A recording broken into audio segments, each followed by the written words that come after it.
शुभ संकेत नहीं है माधव।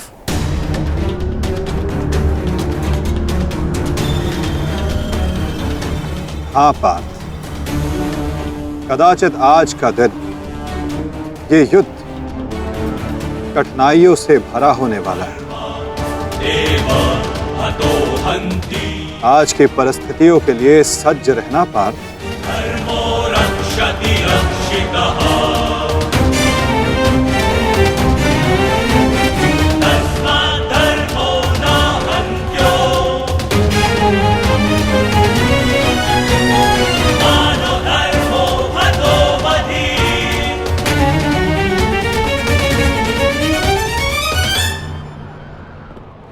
अपनी रणनीति बनाने से पूर्व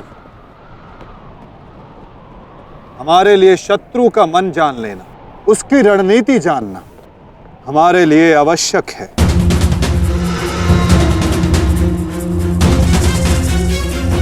सबको ज्ञात है ना कि आज शत्रु का लक्ष्य क्या होगा? युधिष्ठिर को बंदी बनाना हमारा आज का लक्ष्य होगा।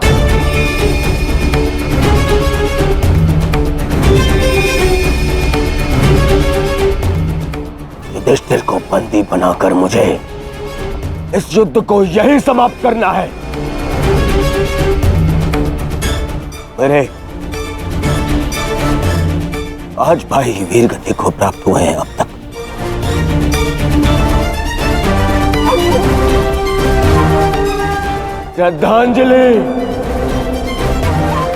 श्रद्धांजलि देनी है मुझे उन्हें।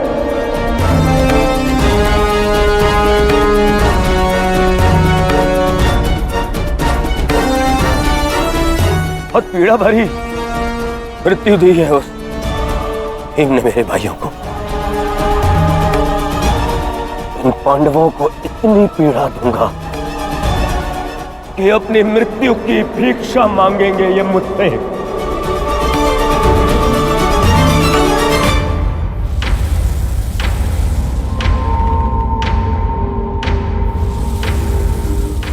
मित्रगण, वचन दो मुझे, आज चाहे जो भी तुम्हारे मार्ग में आ जाए तुम उस पर दया नहीं दिखाओगे। आज चाहे जो कोई भी आ जाए तुम अपना सबसे तीव्र प्रहार उस पर करोगे। वचन दो मुझे मित्र। तुम्हारा आदेश मेरा वचन है मित्र।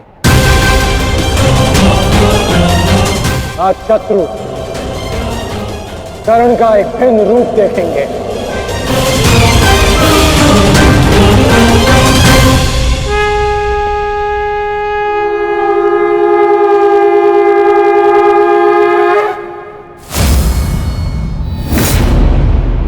आक्रमण! आक्रमण! आक्रमण! आक्रमण!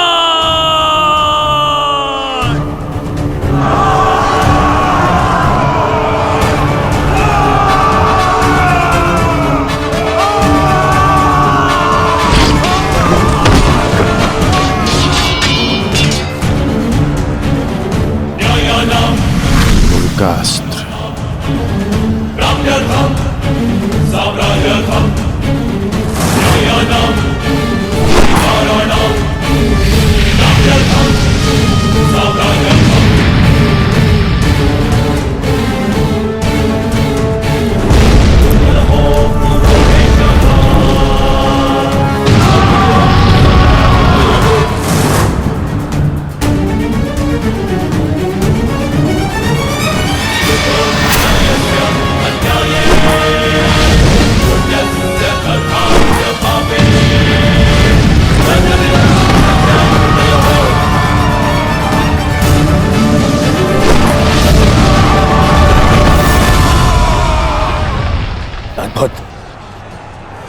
अद्भुत मित्रगण, अद्भुत। अपना मार्ग ज्ञात है ना सभी को?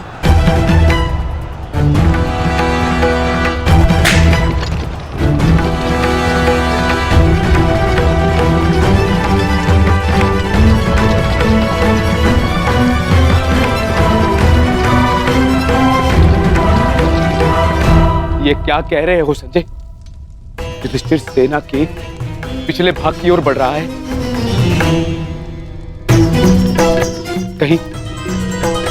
कहीं उसे हमारी रणनीति का भान तो नहीं हो गया? कौरव युधिष्ठिर को बंदी बनाना चाहते हैं। ये तो मुझे ज्ञात नहीं है महाराज, किंतु युवराज दुर्योधन इस बात से बहुत व्यग्र हो रहे हैं।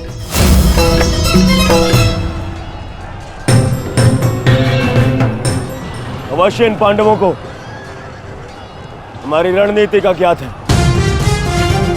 इसीलिए भीम एक और हमारी सेना को भ्रमित कर रहा है और युधिष्ठिर पीछे जा रहा है।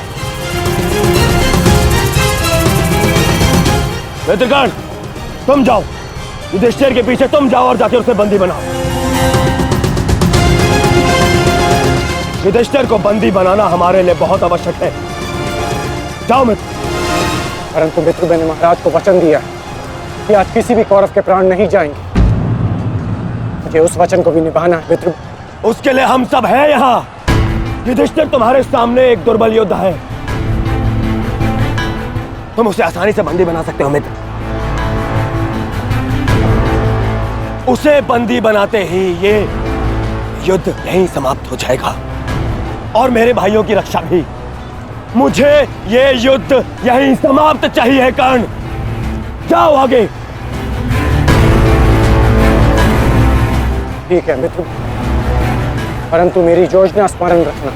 मुझे तुम्हारी योजना स्मरण रहेगी मित्र। आगे बढ़ो। सत्य से युधिष्ठिर के रथ की ओर तीव्र गति से आगे बढ़ो।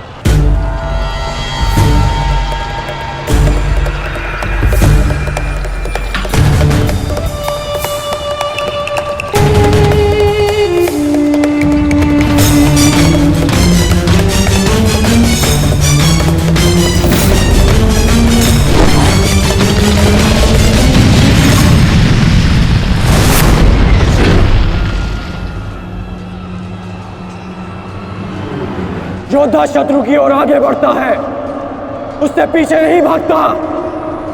मैं तुम्हें युद्ध का आह्वान देता हूं कौन्तेय।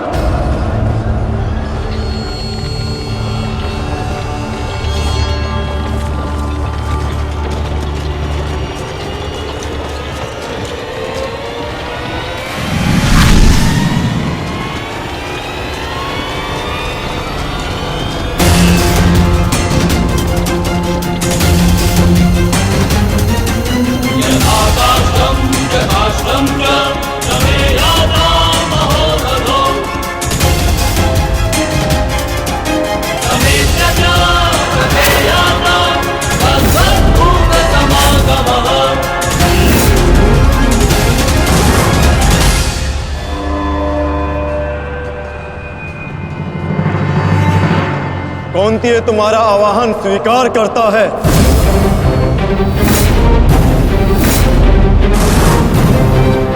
कल आपने मेरे साथ छल किया माधव। नहीं अंगराज, छल नहीं, ये रणनीति है।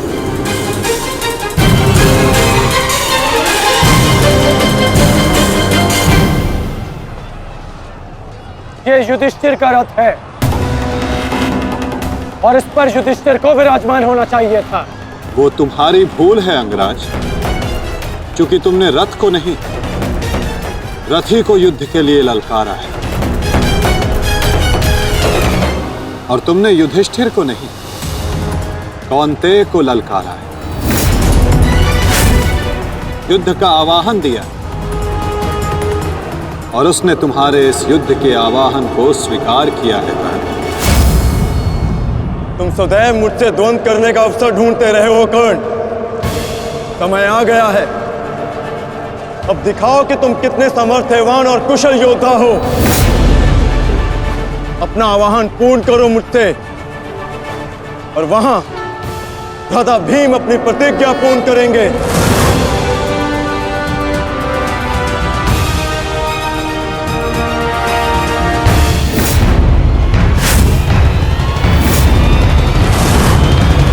आज मैं 95 कौरवों का अंत कर दूंगा। पांचाली को दिया हुआ वचन और कुरु सभा में ली हुई प्रतिज्ञा आज दोनों ही पूर्ण हो जाएंगे। तुम आगे बढ़ो भीम, तुम्हारे मार्ग की बाधा हम दूर करते हैं, आगे बढ़ो।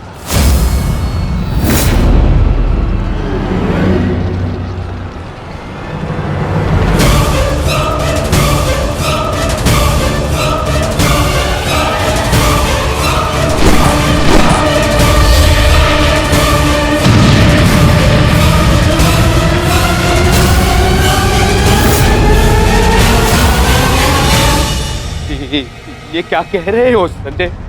वहां वासुदेव ने काट से कर्ण को फंसा दी और यहाँ भीम हमारे व्यू में प्रवेश कर चुका है। शेष तीनों पांडव उसके पीछे हैं। अब कौन बचाएगा मेरे पुत्रों के प्राण? कौन करेगा उनकी रक्षा?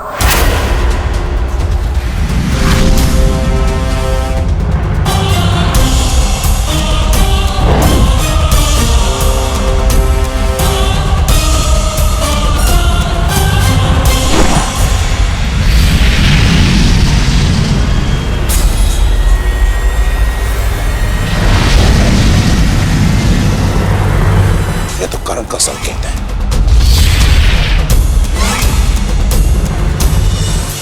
तुम कोई भी संकेत दे लो कर्ण, तुम्हारी सहायता के लिए यहां कोई नहीं आ पाएगा और ना ही मैं तुम्हें कौरवों की रक्षा करने के लिए यहां से जाने दूंगा।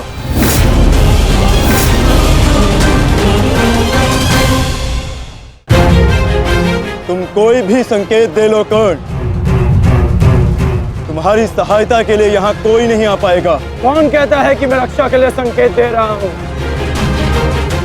माधव भले ही तुम्हारे सारथी हैं, किंतु इनकी नीति मैं तुमसे अधिक पहचानता हूं। तुमने भले ही माधव की सहायता से मुझे युद्ध क्षेत्र से अलग कर दिया, किंतु मेरी रणनीति को विफल नहीं कर पाओगे अर्जुन।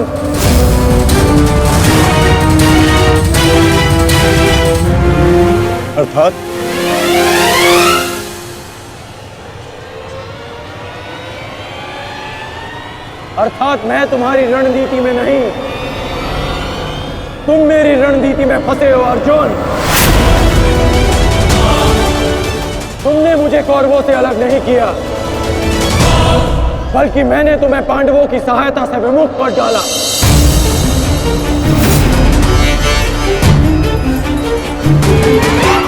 अब तुम भीम की सहायता नहीं कर पाओगे अर्जुन, और भीम किसी कौरव का वध नहीं कर पाएगा।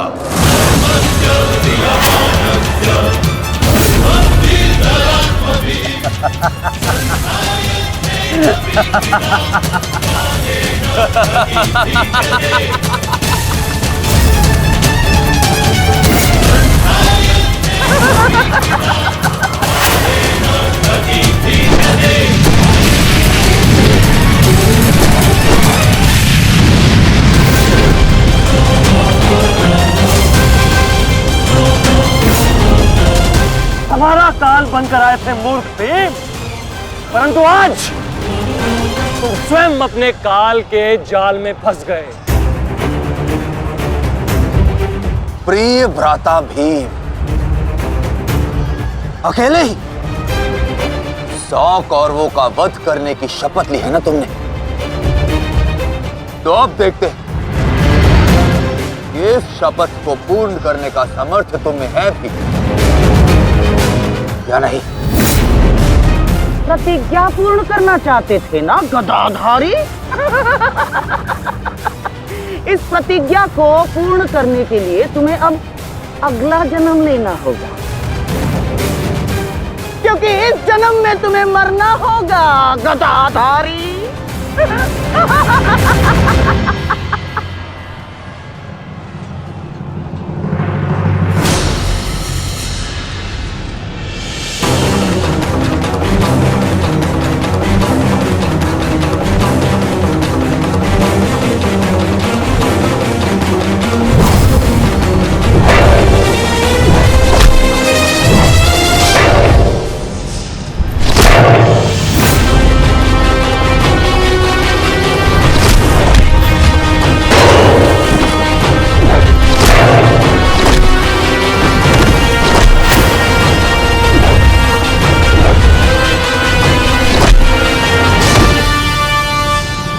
तुमने मेरे भाइयों को बहुत निर्दयता से मारा है भीम। अब मैं तुम्हारे लहू से उनका तर्पण करूंगा। और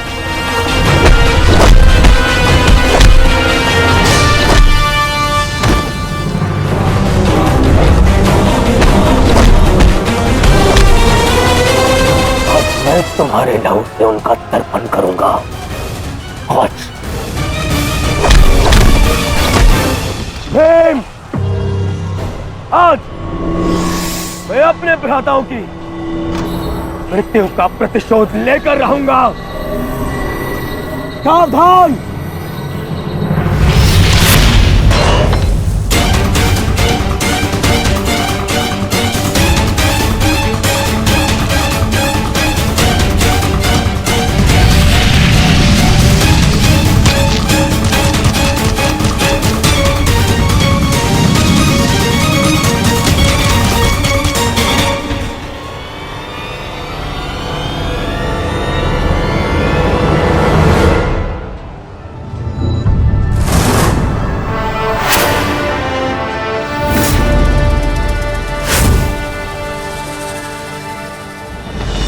आपका प्रतिशोध पूर्ण हो न हो, परंतु मेरा प्रतिकार आज अवश्य पूर्ण होगा।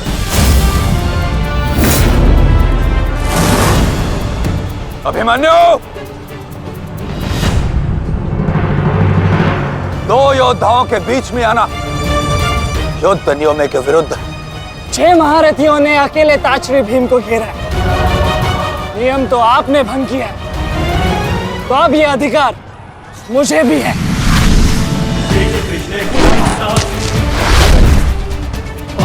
अभिमन्यु! चक्रबंधास्त्र।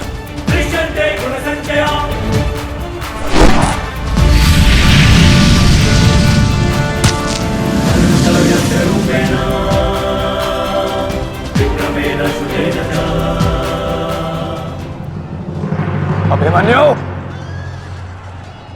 तुम भूल रहे हो, मैं तुम्हारे पिता के आचार्य का पुत्र हूं। चक्रबांध अस्त्र का तोड़ मैं जानता हूं। चक्र विपरीत अस्त्र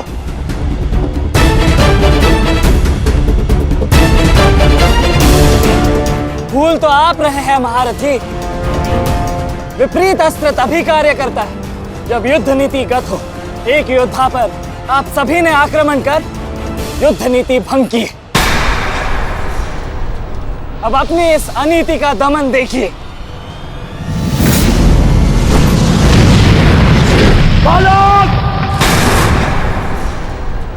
बालक! मेरी शत्रुता तुमसे नहीं है। मेरे मार्ग से हट जाओ, अन्यथा अपने प्राणों से हाथ धो बैठोगे। धो तो आज मैं उस कलंक को दूंगा जो मेरे परिवार के माथे पर है, कि अपने कुलवधू के अपमान का प्रतिकार नहीं कर पाए।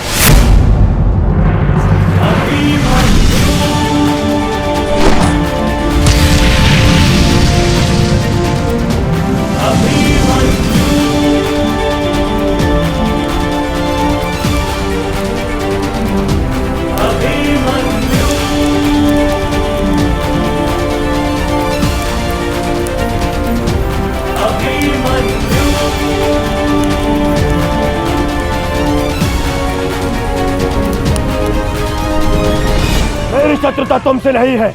मेरे मार्ग से हट जाओ, अन्यथा अपने प्राणों से हाथ धो बैठोगे।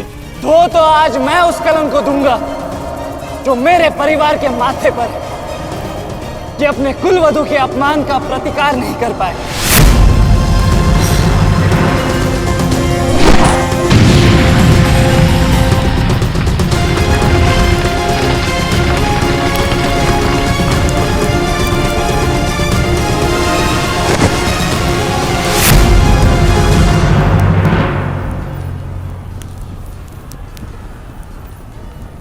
अनुभव करो इस ज्वाला को युवराज दुर्योधन।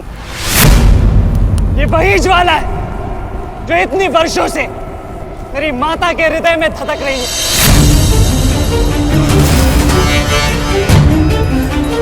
छोटा था मैं बहुत, रोम रोम जल उठता था ये सुनकर कि मेरी माता के साथ क्या हुआ।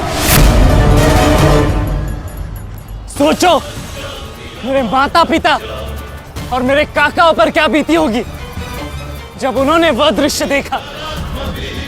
मेरे माता पर क्या बीती होगी जब सहस्त्रों आंखें उनके वस्त्रहीन होते शरीर पर पड़ रही थी। आज मैं आपको उस अपमान का अनुभव कराऊंगा। आपकी पूरी सेना और महारथियों के समक्ष आपका वस्त्र हरण करूंगा और कोई कुछ नहीं कर पाएगा।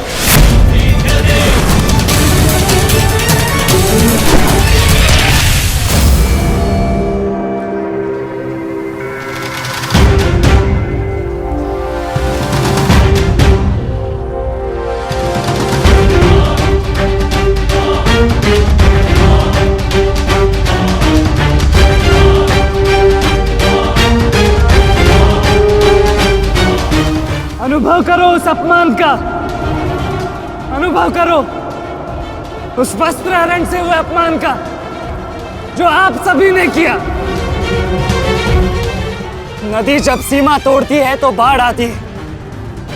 आज आपकी पाप की धारा की बाढ़ में आप स्वयं बह जाएंगे काकाश्री।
आप अपनी शक्ति व्यर्थ कर रहे हैं आचार्य।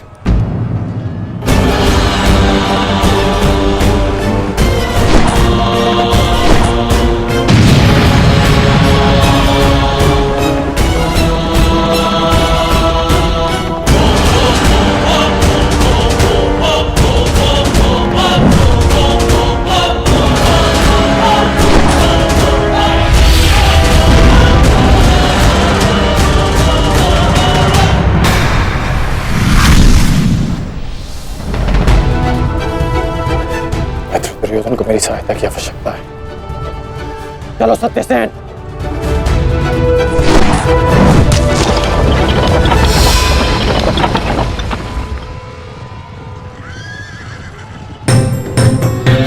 कहां चले अंगराज?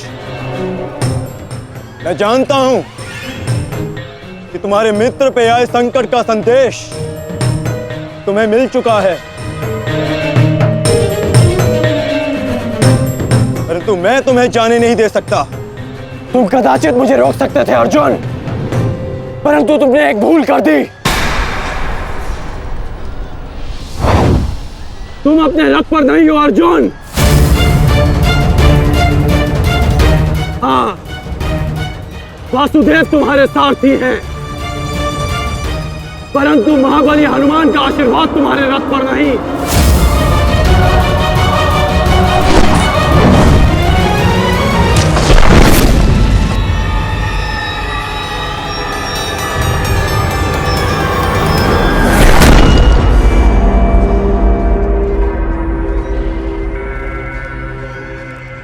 चलो।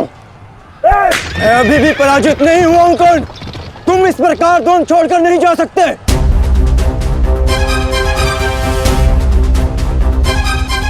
तुम युद्ध के नियम भूल रहे हो अर्जुन। युद्ध का नियम है कि महारथी ही महारथी के साथ द्वंद्व कर सकता है, और तुम रथ विहीन हो, इसलिए मैं तुम्हारे साथ द्वंद्व नहीं कर सकता।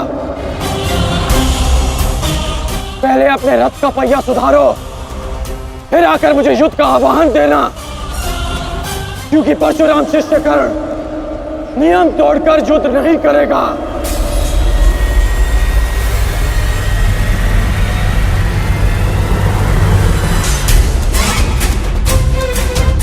चलो सत्यसेन।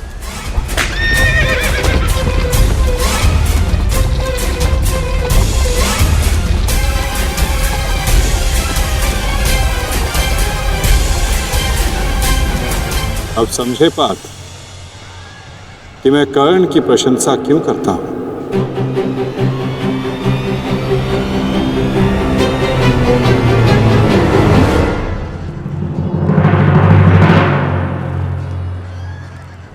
मानता हूं कि आपका वध करना काकाश्री की प्रतिज्ञा थी। उनकी प्रतिज्ञा को भंग करने का दंड मैं सह लूंगा, परंतु आज अपनी माता के अपमान का दंड मैं आपको अवश्य दूंगा।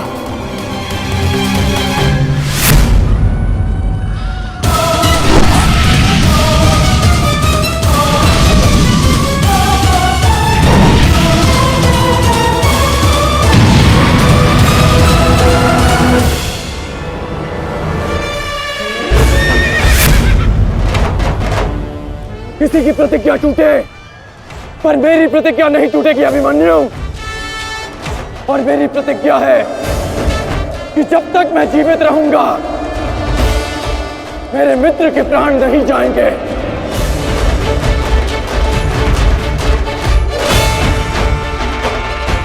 यदि जीवित रहना चाहते हो तो पीछे हट जाओ अभिमन्यु। आप भूल रहे हैं अंगराज कि मैं किसका पुत्र हूं। पीछे हटने के बारे में सोच भी नहीं सकता। तो प्रहार सहने के लिए तत्पर रहो।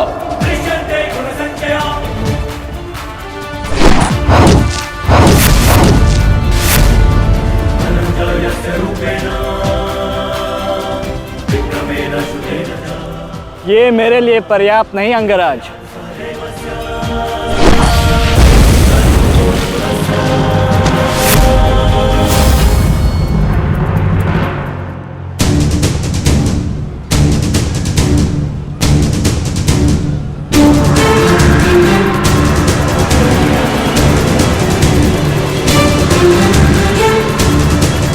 ना मेरे पास बाणों की कमी है और ना प्रहारों की।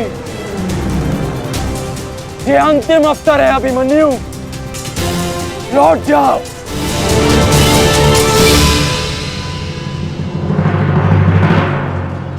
तो मेरे तुनीर में भी उत्तर प्रस्तुत है अंगराज।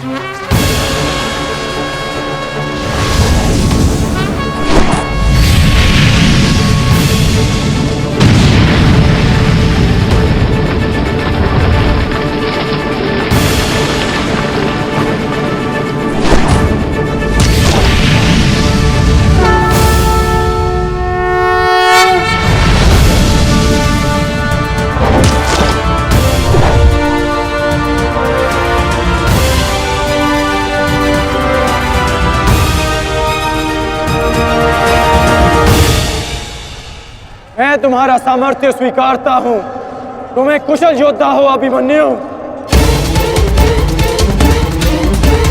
किंतु कुशल होने के साथ साथ बुद्धिमान होना भी आवश्यक है। लौट जाओ।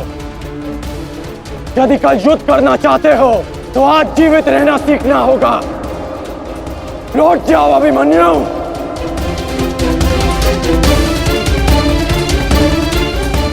एक योद्धा के लिए आज या कल नहीं होता अंगराज। उसके लिए केवल वो ही पल होता है जिसमें वो मृत्यु के सामने खड़ा होता है।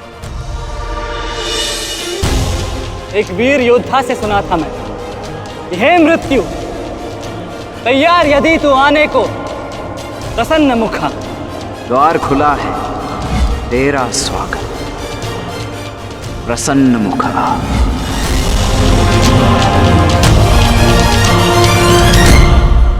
मुझे रोकने का अब केवल एक ही अस्त्र है आपके पास। यह आपको मेरा वध करना होगा। तो लीजिए अंगराज, अपने पुत्र के मृत्यु का प्रतिशोध लीजिए। आपके समक्ष आज वो योद्धा खड़ा है जिसके पिता ने आपके पुत्र का वध किया था। प्रतिकार कीजिए अंगराज, रुके क्यों है? क्योंकि जो पीड़ा मैंने सही, मैं नहीं चाहता कि वो पीड़ा मेरा शत्रु भी सहे। कृष्ण ने अपना विकल्प स्वयं चुना था। वो रणभूमि छोड़कर जा सकता था, परंतु उसने मृत्यु चुनी। गर्व है मुझे तुम जैसे युवा योद्धाओं पर, जो अपना कर्तव्य पूर्ण करने के लिए सदैव तत्पर रहते हैं। मैं जानता हूं कि तुम पीछे नहीं हटने वाले अभिमन्यु, परंतु मुझे भी अपना कर्तव्य पूर्ण करना है।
तुम्हें देखकर मुझे अपना बचपन स्मरण हो रहा है।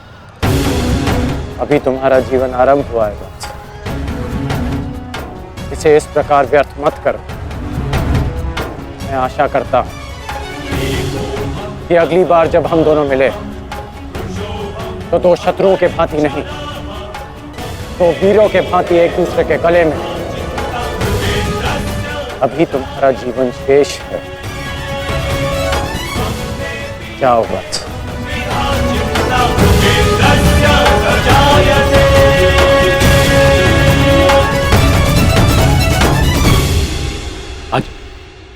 आज कौरवों की विजय हुई है गांधारी। पांडवों की एक अक्षुणी सेना को ध्वंस कर दिया है हमने आज। भीम हमारे एक भी पुत्र को क्षति नहीं पहुंचा पाया, एक भी।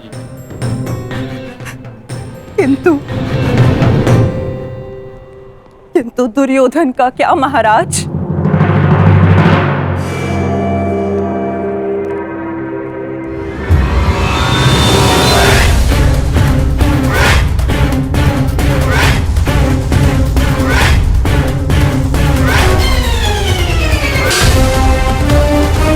मित्र,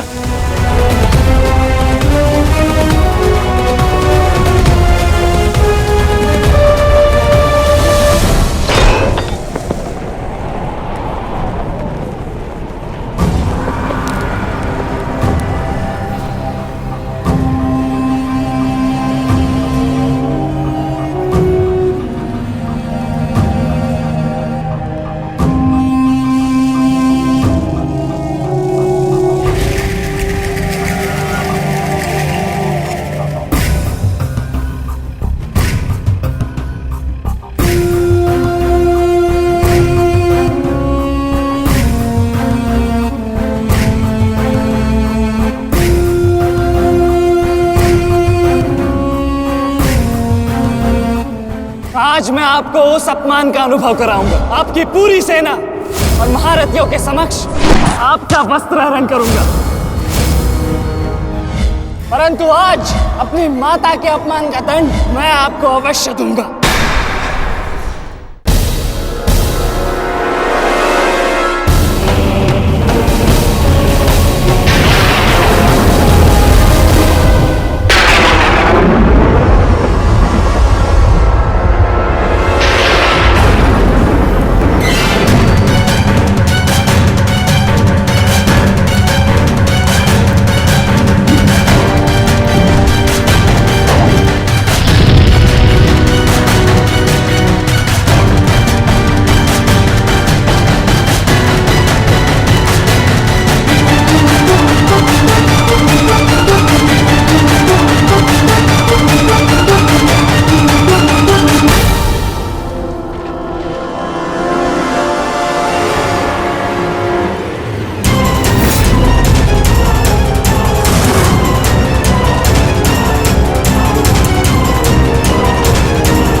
दुर्योधन, रुकिए ज्येष्ठ, ऐसा मत कीजिए।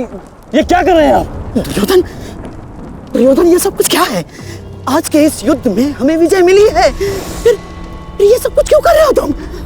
ऐसी विजय जो अपमान की थाली में सजा कर मिले, ऐसी ही विजय से श्रेयस्कर है कि मृत्यु को पालूं।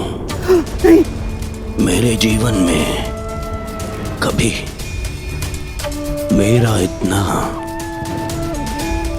अपमान नहीं हुआ है। अब इस जीवन का और कोई मूल्य नहीं। मैंने ये युद्ध संपत्ति के लिए नहीं, अपने हट, अपने सम्मान के लिए बुलाई थी। अब जब सम्मान ही नहीं रहा तो इस विजय का मैं क्या करूंगा? मेरी सेना के सामने विश्व के महानतम योद्धाओं के रहते वो 16 वर्ष का बालक मेरे वस्त्र हरण कर गया और चेतावनी देकर गया है कि युद्ध में जब भी मिलेगा पुनः यही दोहराएगा। अब ये वस्त्र हरित दुर्योधन सम्राट बन भी गया। कैसे अपनी सेना से, अपनी प्रजा से आंख मिला पाऊंगा मैं? इस लज्जा के साथ मैं अब जीवित नहीं रह सकता। नहीं दुर्योधन, देखो अपने क्रोध पर काबू पाओ। देखो विजय हमारे निकट है दुर्योधन, मानो मेरी बात। छोड़िए मुझे मामाश्री, छोड़िए मुझे, अन्यथा इस अग्नि में मैं अपने आप से पहले आपकी आहुति दे दूंगा। छोड़िए मुझे। नहीं। छोड़िए, छोड़िए मुझे।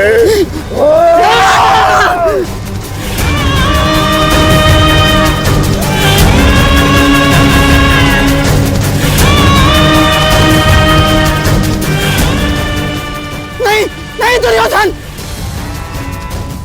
देख क्या रहे हो मूर्खों? कोई रोको इस अनर्थ को।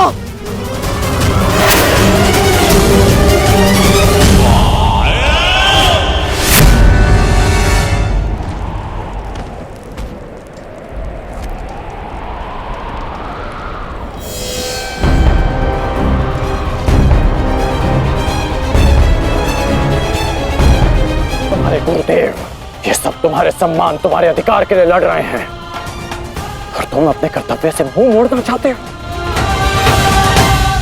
पूछो अपने सैनिकों से कि आज जो युद्ध में हुआ कि क्या वो उससे लज्जित हैं या वो कल युद्ध में उसका प्रतिशोध लेंगे? बोलो सैनिकों। प्रतिशोध लेंगे, प्रतिशोध लेंगे, प्रतिशोध लेंगे।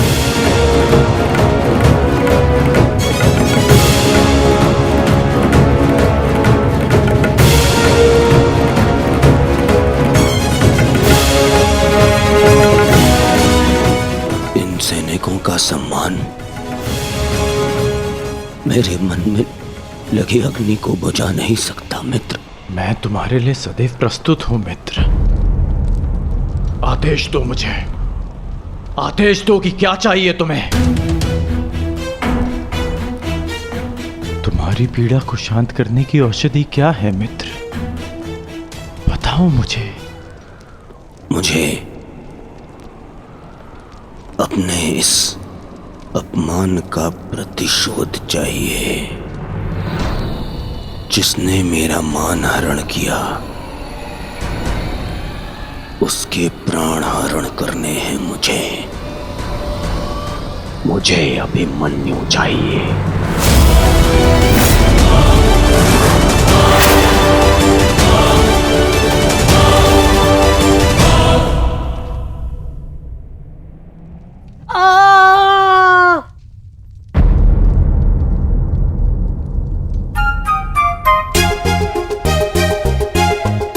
बहुत पीड़ा हो रही है ना इन्हें। पीड़ा? अभी तक मैंने इसके घाव को छुआ भी नहीं है। अभिमन्यु तुम्हें सताने के लिए उपक्रम कर रहा है उत्तरा।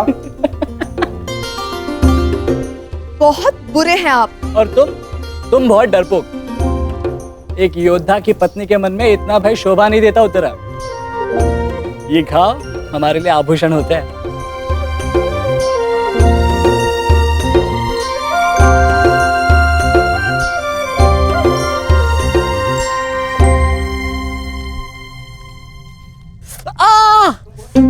क्यों सताते हो तुम उसे? अब क्या करूं माता, वो तो आजकल हर बात पर क्रोधित हो जाती है। और अब आप भी मुझे डांट रही हो। तुम्हें अधिक चोट तो नहीं आई ना पुत्र? नहीं पिताश्री, बल्कि बहुत कुछ सीखने को मिला। सच में अंगराज कर्ण एक महान योद्धा है। उन्हें आपके अतिरिक्त और कोई टक्कर नहीं दे सकता। हाँ पुत्र, परंतु हम दोनों के लक्ष्य और सोच भिन्न हैं। मुझे तुम पर गर्व है।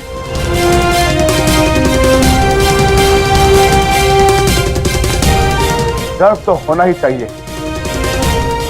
आज अभिमन्यु ने दुर्योधन को उचित उत्तर दिया।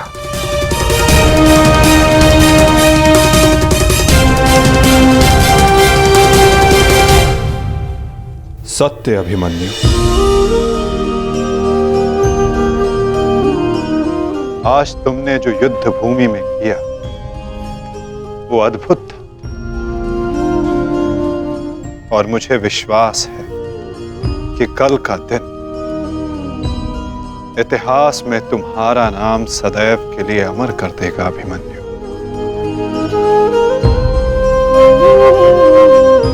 इतिहास से पूर्व मेरे पुत्र ने अपनी छवि मेरे मन में अमर कर दी है। 14 वर्षों के पश्चात आज पहली बार मन को एक शीतलता पहुंची कि मेरे पुत्र ने मेरे साथ हुए अपमान और अत्याचार का भान उस दुर्योधन को करवाया। मेरी आत्मा को जैसे एक वस्त्र का संबल मिल गया। इसके लिए मैं सदैव के लिए अभिमन्यु की ऋणी रहूं। जीवन तो पल पल में है सखी। जिस पल को जी लो वही जीवन होता है। आज तुम प्रसन्न हो, जी लो सखी। आज का दिन जी लो। कल का दिन तो अभिमन्यु के जीवन का अंतिम दिन होना चाहिए। और स्मरण रहे, सरल मृत्यु नहीं देनी है उसे। मृत्यु आने की पीड़ा का आभास कराना है। और जब तक वो भूमि पर रेंगता हुआ दया की भीख ना मांगे, मृत्यु नहीं आनी चाहिए उसे। वो मृत्यु मांगेगा और मैं हर पल उसे मृत्यु और जीवन के बीच में झुलाऊंगा। झुलाऊंगा मैं उसे। असंभव युवराज, जब तक युद्ध भूमि में पांडव उपस्थित हैं तब तक अभिमन्यु तक पहुंचना असंभव होगा। वैसे तो इन्हें ज्ञात होगा कि आज आपके साथ जो हुआ उसका प्रतिशोध आप अवश्य लेंगे।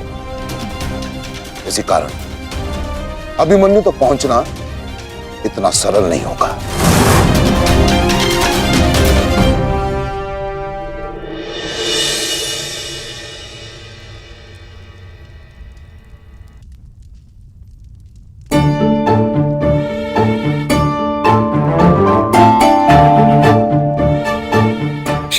क्षमा कर दो, भूल हो गई बस। अच्छा अब क्षमा भी कर दो। जिसने युवराज दुर्योधन का मस्तक झुका दिया वो आज तुम्हारे समक्ष सर झुकाए मना रहा है तुम्हें। देखो, किसी ने मुझे इस प्रकार सर झुकाए देख लिया ना तो मेरा बहुत उपहास उड़ाया जाएगा। पहले वचन दीजिए कि भविष्य में आप इस तरह मेरा उपहास नहीं बनाएंगे। आपको अनुमान भी है मैं कितनी भयभीत हो गई थी। अब इसमें भयभीत क्या होना उत्तरा? आप नहीं समझेंगे, मुझे आपसे बात ही नहीं करनी। तो ठीक है, मत बात करना, परंतु कल यदि लौटा नहीं ना तो पछताना नहीं कि दोबारा ऐसे मत बोलना आर्य। भाई खो चुकी हूँ, पति नहीं खो सकती। क्षत्रिय हूँ, अपने अधिकार लेना जानती हूँ। आपको लौटना होगा क्योंकि इस बार केवल मैं नहीं, आपकी होने वाली संतान भी आपकी प्रतीक्षा करेगी।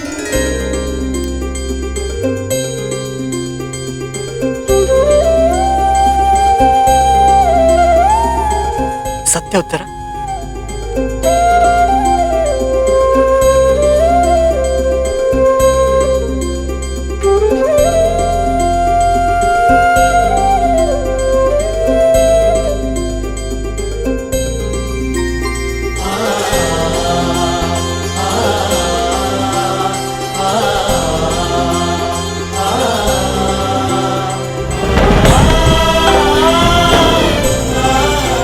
मैं तुम्हें वचन देता हूं उत्तरा, तुम और हमारी संतान सदा मुझ पर गर्वित रहेंगे।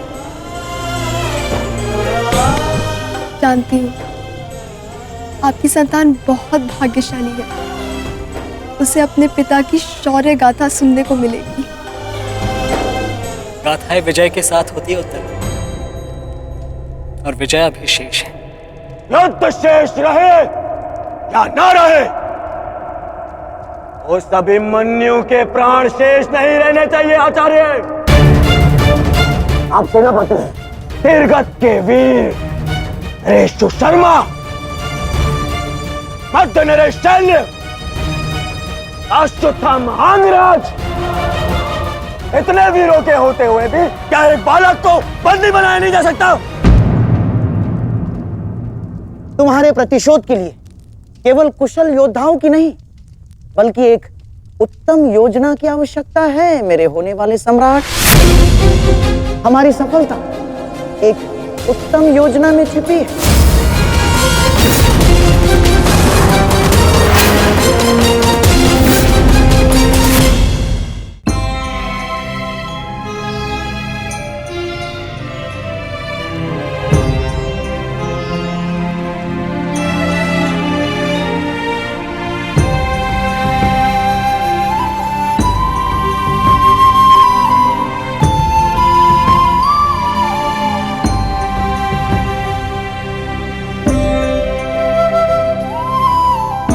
ऐसा क्या है जो आप चाहकर भी मुझसे नहीं कह पा रहे हैं सखा?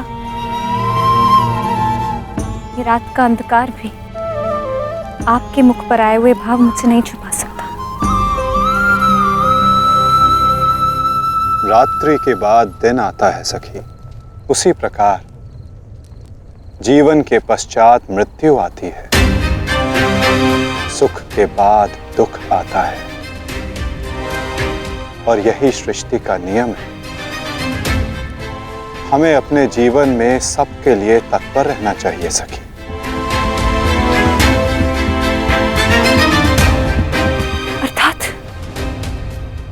अर्थात जो मेरा भय है, क्या वो सच होने वाला है माधव? क्या कल पांडवों के साथ कुछ अनिष्ट होने वाला है?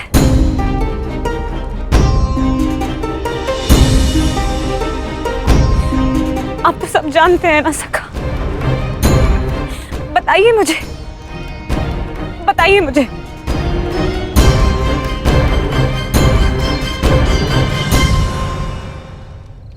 कभी कभी भविष्य का ज्ञान होना भी दुख का कारण बन सकता है सखी। यदि समय के अनुसार मनुष्य को सत्य का ज्ञान हो तो वो स्वयं को संभाल सकता है। और आज तुम्हारी प्रसन्नता का दिन है सखी। आज तुम्हारे पुत्र ने तुम्हारे अपमान का प्रतिकार किया है। जाओ सखी, जाकर सो जाओ। चूंकि जीवन की हर रात्रि सदैव सोने के लिए नहीं होती।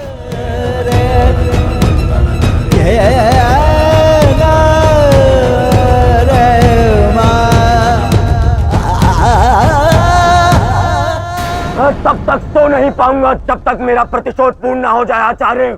प्रतिशोध की आग में कोई और भी जल रहा है। युवराज दुर्योधन,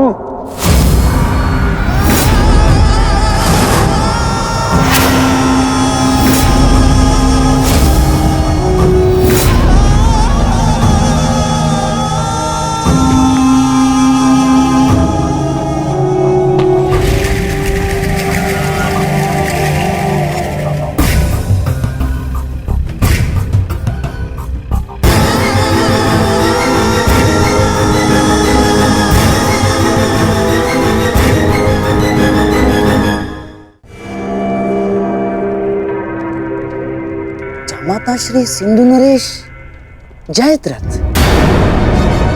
भूल को क्षमा किया जा सकता है, अपराध को नहीं। इस अपमान के पश्चात विचलित बचा तो ऐसा भयंकर प्रतिशोध होगा कि तुम पांचों की आत्मा कांप उठेगी। प्रतिशोध लूंगा। कल तुम्हारे साथ साथ मेरा प्रतिशोध भी पूर्ण होगा और मैं सम्मान सहित तुम्हारी बहन दुशला को अपना मुख दिखा सकूंगा।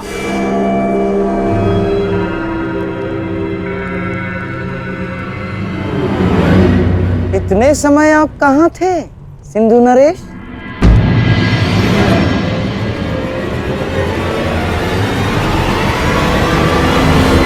अपने अपमान के प्रतिशोध का प्रबंध कर रहा था।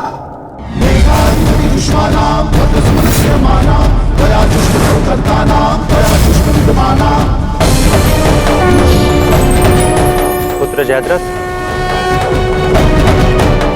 मैं तुम्हारी तपस्या से प्रसन्न हूं।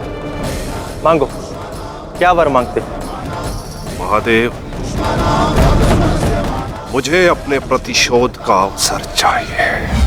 शपथ ली है मैंने, जब तक पांडवों के अपमान का प्रतिशोध नहीं लूंगा तब तक मुकुट धारण नहीं करूंगा। और वो दिन कल आएगा वो दिन जब मैं पांडवों को ऐसी पीड़ा दूंगा कि वो जीवन भर नहीं भुला सकेंगे।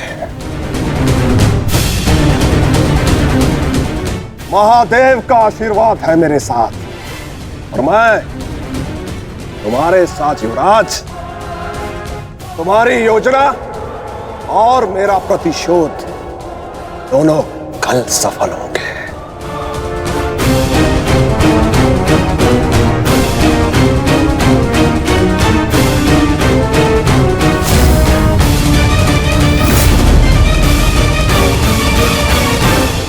हर हर महादेव, हर हर महादेव।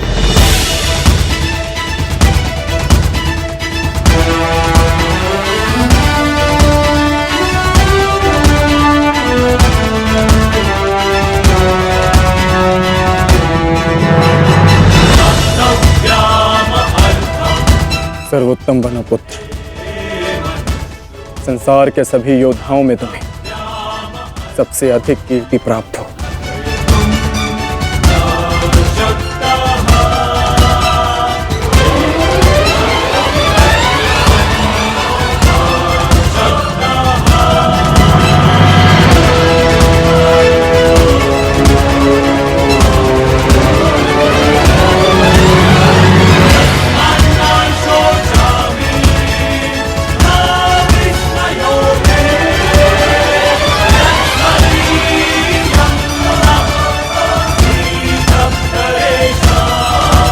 आशीर्वाद दीजिए मामा श्री कि मैं विजय श्री प्राप्त कर लूं।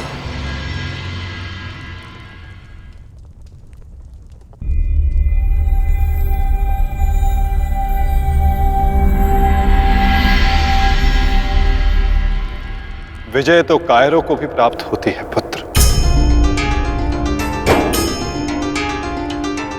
परंतु कीर्ति और यश केवल शूरवीरों का मुकुट बनती है। मेरा आशीर्वाद तुम्हारे साथ है पुत्र। तुम युद्ध क्षेत्र में वो कीर्ति प्राप्त करो जो तुम्हें अमर बना दे।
क्या हुआ अंगराज?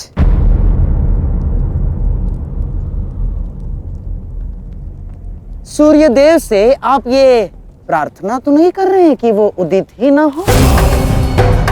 अर्जुन को दिया वचन आपको पूर्ण करना होगा अंगराज।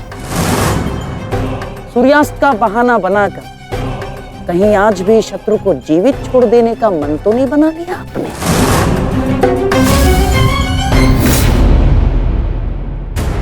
कभी कभी मौन रहने से प्राण बच जाते हैं। अब एक और शब्द अपने मुख से निकाला तो युद्ध आरंभ होने से पूर्व ही शत्रु से पहले मैं अपने पक्ष के किसी योद्धा का वध कर दूंगा।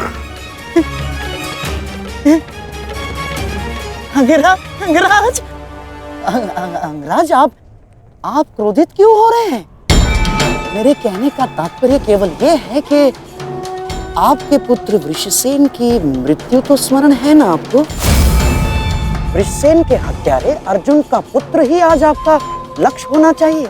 बस मैं यही कहना चाह रहा था। कर्ण को स्मरण है मामा श्री।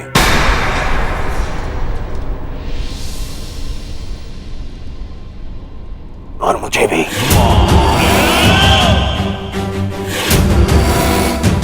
आज हम वृषसेन की मृत्यु और मेरे अपमान का प्रतिकार दोनों लेंगे। मैं केवल इतना जानना चाहता हूं कि इस प्रतिकार से पूर्व उस कौटे अर्जुन को मार्ग से हटाने का क्या प्रबंध करना चाहिए? उसका प्रबंध मैं कर चुका हूं मेरे होने वाले सम्राट।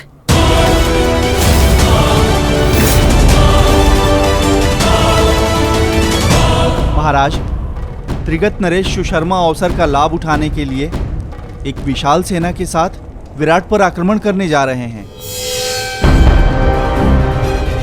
विराट नगर को सहायता की आवश्यकता है, शीघ्र कुछ कीजिए। मुझे शीघ्र ही विराट प्रस्थान करना होगा।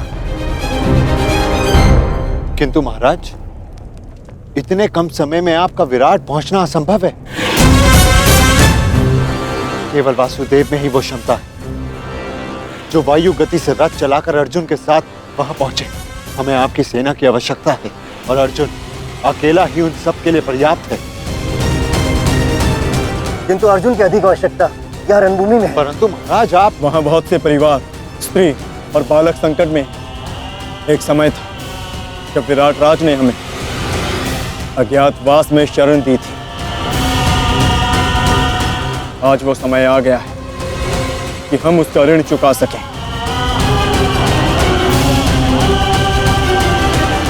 और फिर अभिमन्यु भी तो यहाँ है। मुझे इस पे पूर्ण विश्वास है। और मैं आपको विश्वास दिलाता हूँ पिताश्री कि युद्ध भूमि में आपकी कमी शत्रु को अनुभव नहीं होगी। जब आप सुशर्मा का नाश करेंगे तो आपके पुत्र की शौर्य की कीर्ति आपका स्वागत करेगी। चलिए माता, विराट की ओर प्रस्थान करें। जैसी रथी की इच्छा और जैसी महारथी की आकांक्षा।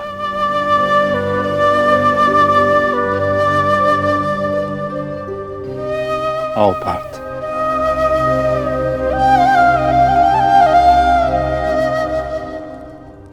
बधाई हो मेरे होने वाले सम्राट। अर्जुन रणभूमि छोड़कर विराट के लिए प्रस्थान कर चुका है।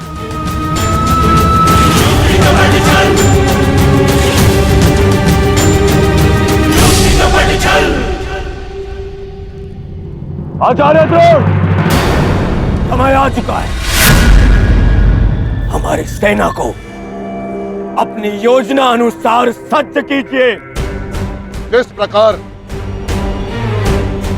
चक्की का पत्थर एक ही चक्कर में अन्न के दानों को पीस देता है, उसी प्रकार हमारी यह सेना शत्रु सेना को एक ही चक्कर में पीस देगी युवराज। और अपनी सेना के नाश को रोकने के लिए आएगा वो महावीर अभिमन्यु। और वहां हम उसके प्राण फाड़ लेंगे, जिसने मुझे अपने बाणों के चक्र में फंसाया था। आज वो फंसकर मरेगा हमारे चक्रव्यूह में। युद्ध का 13वां दिन।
युधिष्ठिर, मैं कौरव सेनापति द्रोण चेतावनी देता हूं तुम्हें कि यदि तुम विजय प्राप्त करना चाहते हो तो इस व्यू के भीतर आओ,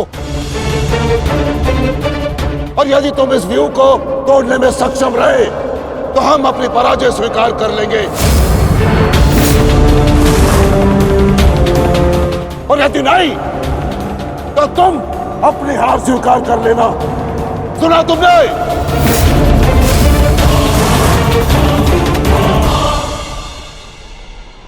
आचार्य द्रोण, हम अवश्य ही इस चक्रव्यूह को ध्वंस कर देंगे।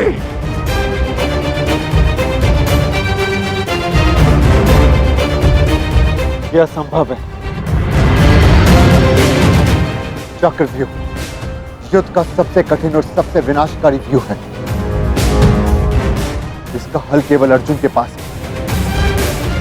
यह आचार्य द्रोण की योजना थी, इसीलिए अर्जुन को युद्ध भूमि से दूर किया गया।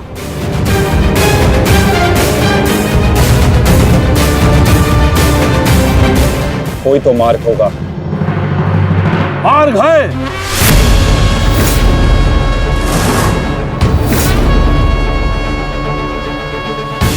मैंने भी उसी आचार्य भारद्वाज से चक्रव्यूह भेदन सीखा है, जिस आचार्य भारद्वाज से उस द्रोण ने चक्रव्यूह की रचना सीखी।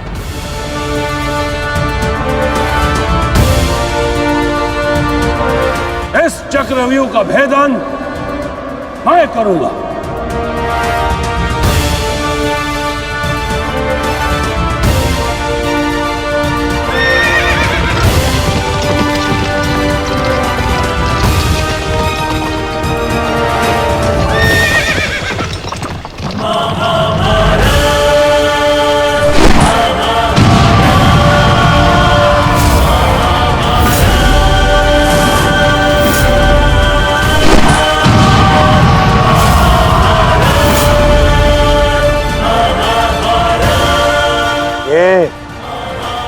क्या है आचार्य? पांचाल नरेश द्रुपद तो इस व्यू को तिनके की तरह तोड़ते हुए आगे बढ़ रहे हैं। भूल गया वीरराज कि मैंने और इसी द्रुपद ने मेरे पिताश्री के आश्रम में इस चक्रव्यूह का अभ्यास किया था। तो अपने मित्र को रोकने के लिए कोई अस्त्र, कोई शस्त्र है आपके पास? अब तो केवल एक ही अस्त्र है और एक ही शस्त्र दुर्योधन। जयद्रथ!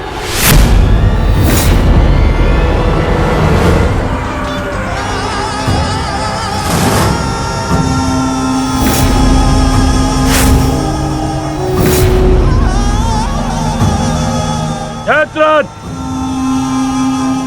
कदाचित द्रौपदी के पतियों द्वारा किया गया अपमान भूल गए हो तुम, इसीलिए द्रौपदी के पिता के समक्ष उपस्थित हुए हो। आज द्रौपदी के पति हो या उसके पुत्र, कोई मुझे नहीं रोक सकता।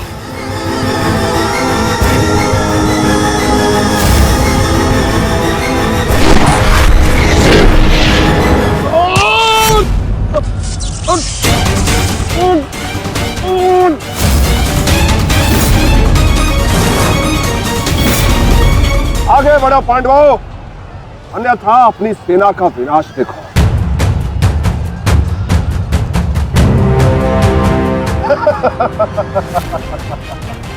शेष पिताश्री, मुझे आज्ञा दीजिए। मुझे चक्रव्यूह के भीतर प्रवेश करने का मार्ग ज्ञात है। मैंने पिताश्री से सुना था कि ये मैं कर सकता हूं। नहीं अभिमन्यु, मैं तुम्हें इसकी अनुमति नहीं दे सकता। धर्मराज ठीक कह रहे हैं। आचार्य ने कुछ सोच समझकर ही इस व्यू की रचना की है। अब इसे शक्ति का सम्मिलित प्रहार ही तोड़ सकता है। मैं और भीम मिलकर प्रहार करेंगे।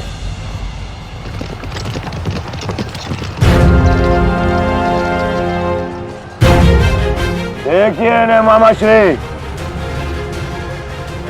और भीम स्वयं आक्रमण कर रहे हैं।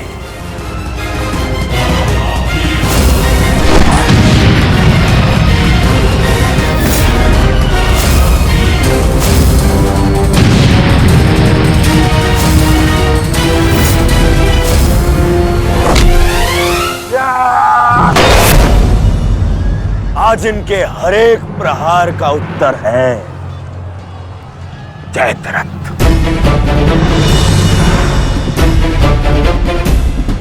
चक्रव्यूह में प्रवेश करने से पूर्व मुझसे नहीं मिलोगे मित्र? स्मरण है ना 5 चोटियां? आज उसी के प्रतिकार का दिन है।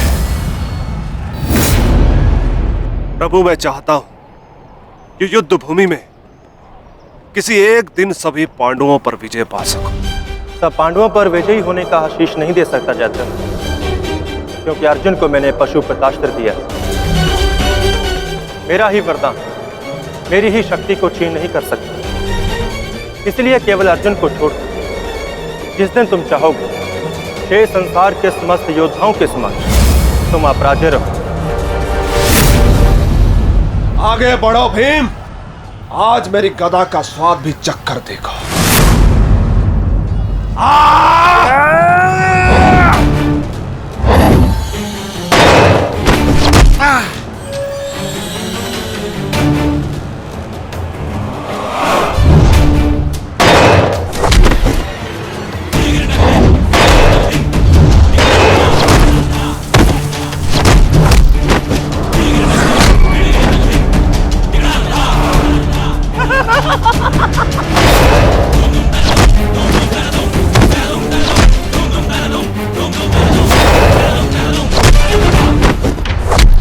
मारो से।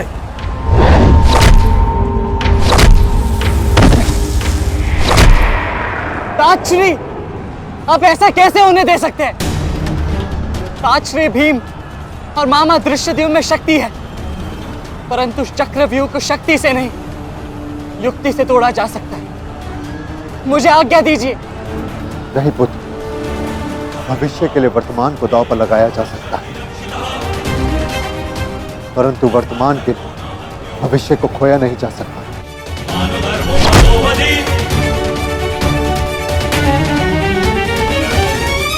ताजश्री भीम और मामा दृश्यद्युम्न में शक्ति है, परंतु चक्रव्यूह को शक्ति से नहीं युक्ति से तोड़ा जा सकता है। मुझे आज्ञा दीजिए।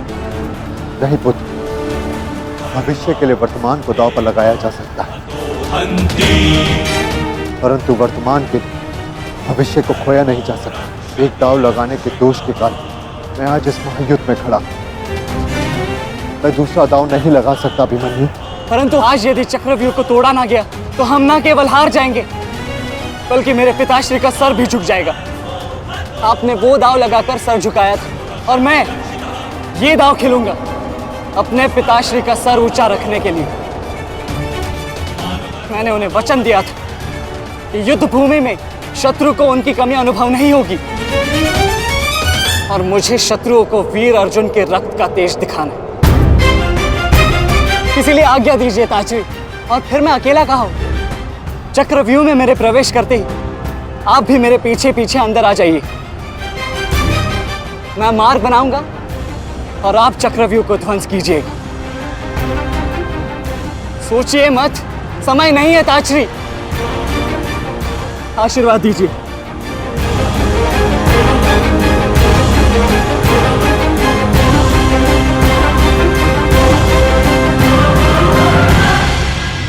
ठीक है पुत्र,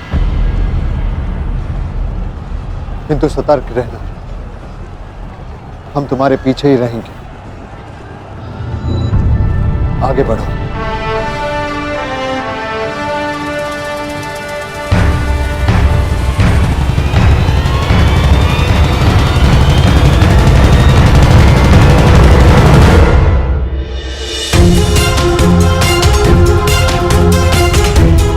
जाओ सर, जाकर सो जाओ, क्योंकि जीवन की हर रात्रि सदैव सोने के लिए नहीं होती।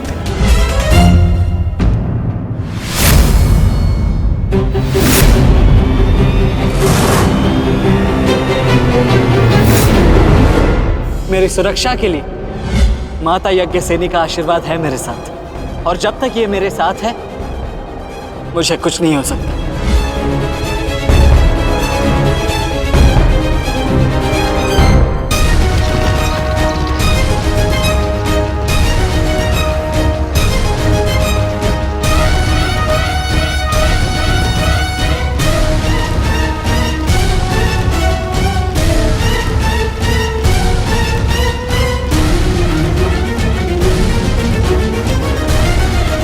क्या हुआ माता? आप रुक क्यों गए?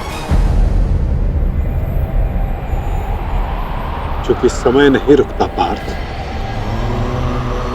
परंतु मानव को 2 पल रुकने का अधिकार है।